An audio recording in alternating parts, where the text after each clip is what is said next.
ركزي، مش مسموح بالغلط. لو سألتي هيفتكروكي مش فاهمة، بلاش أحسن. افردي ظهرك، ما تبينيش إنك مجهدة.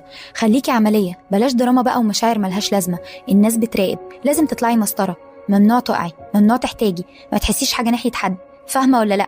اللي سمعناه ده مش مجرد انضباط، ده سجن من مخطط المعايير الصارمة جدا.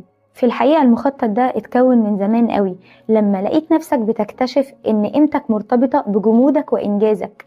لكن يا ترى تحت القشرة دي في ايه؟ في محرك خفي قوي جدا اسمه مخطط الخزي والعار.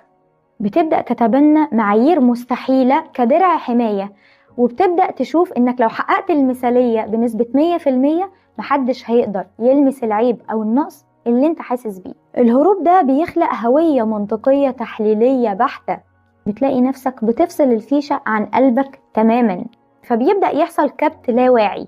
العقل بيبدأ يصنف المشاعر كبيانات غير مفيدة، لأن ده بيهدد سيطرته، فبيبدأ يخنقها قبل ما تطلع للسطح أصلا أو تظهر في الواعي. ولو حد سألك انت حاسس بإيه، بتجاوب وبتقول أنا بفكر إن الموضوع يمشي بالشكل ده. انت مش بتمثل، انت فعلا ما بتبقاش عارف تحس، لأن الإحساس بالنسبة لك إيكوال فضيحة وخزي. لما المعايير دي بتفشل، ولازم تفشل لأننا بشر، الدرع بيقع.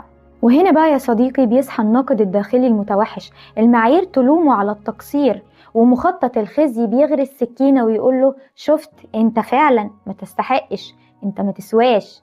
دايرة مفرغة بتحول حياتك لضغط عصبي ملوش نهاية. الحقيقة ان المنطق هو وسيلة للفهم، مش وسيلة للهروب من نفسنا. والشفاء بيبدأ لما نبدأ نشطب قائمة الممنوعات دي، ولما تسمح لنفسك تكون إنسان ناقص ومحتاج وبيحس من غير ما تحس بالعار. وده يا صديقي مش معناه انك هتدعم مشاعرك دي بسلوكيات معينة. والشعور مش صديق ولا عدو، هو مجرد دليل على إنسانيتك، مجرد دليل على حركتك الدائمة والمستمرة وعدم جمودك. قيمتك الحقيقية مش في كمالك، قيمتك الحقيقية في شجاعتك انك تكون انت بكل تعقيداتك وتناقضاتك البشرية دي.